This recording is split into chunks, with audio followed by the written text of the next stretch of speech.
Hi friends, welcome to Shaz World. இன்றைக்கி நம்ம சேனலில் சில்லி பரோட்டா எப்படி பண்ணுறதுன்னு பார்க்க போகிறோம். வாங்க ரெசிபிக்குள்ளே போகலாம். அதுக்கு தேவையான பொருட்கள்: ஒரு கேப்சிகம் அண்ட் ஒரு ஆனியனை குட்டியாக கட் பண்ணி வச்சுருக்கேன். அதுக்கப்புறம் 2 பச்சை மிளகா, கொஞ்சம் கருவேப்பிலை, 1 teaspoon chilli powder, 3/4 teaspoon garam masala, 3/4 teaspoon மல்லித்தூள், 3/4 டீஸ்பூன் சீரகத்தூள் எடுத்திருக்கேன்.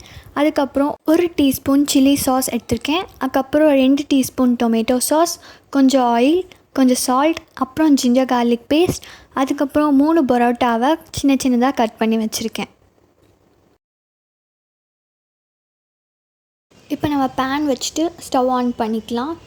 ஆன் பண்ணதும் கொஞ்சம் எண்ணெய் ஊற்றிக்கோங்க. ஊற்றிக்கிட்டு எண்ணெய் சூடானதுக்கப்புறம் ஜிஞ்சர் கார்லிக் பேஸ்ட்டை அதுக்குள்ளே போட்டுட்டு அதை கொஞ்சம் நல்லா வதக்கிக்கோங்க.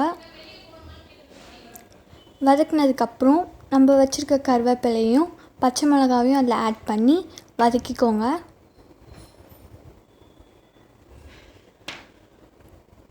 அதுக்கப்புறம் நம்ம வெட்டி வச்சுருக்க ஆனியனை அதில் ஆட் பண்ணிக்கலாம்.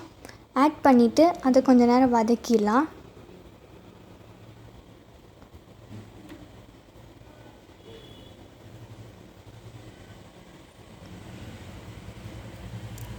இப்போ நல்லா ஆனியன் வதங்கிடுச்சு. ஸோ நம்ம அடுத்தது வெட்டி வச்சுருக்க கேப்சிகமாக அதில் ஆட் பண்ணிக்கலாம்.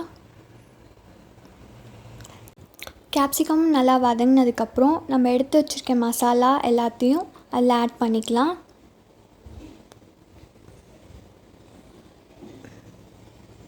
நல்லா மிக்ஸ் பண்ணி விட்டுக்கோங்க. நல்லா மிக்ஸ் ஆனதுக்கப்புறம் நம்ம வச்சுருக்க டொமேட்டோ சாஸ் அண்ட் சில்லி சாஸை அதில் ஆட் பண்ணிக்கலாம்.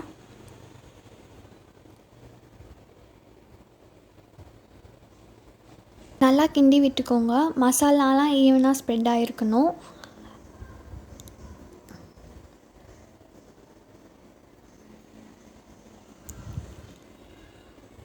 அப்புறம் தேவையான அளவு நம்மளுக்கு உப்பு போட்டுக்கோங்க.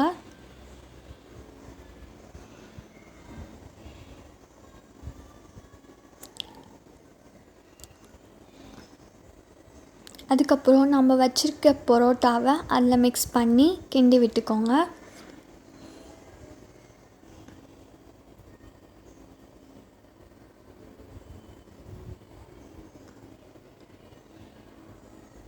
பரோட்டாவில் மசாலாலாம் ஈவனாக கோட் ஆகிருக்கான்னு பார்த்துக்கோங்க. அப்போ தான் டேஸ்ட் ரொம்ப நல்லாயிருக்கும். இப்போ நம்மளுக்கு எல்லாருக்கும் பிடிச்ச சில்லி பரோட்டா ரெடி ஆகிடுச்சு. இது இப்போ ஹாட்டாக சர்வ் பண்ணி சாப்பிடுங்க.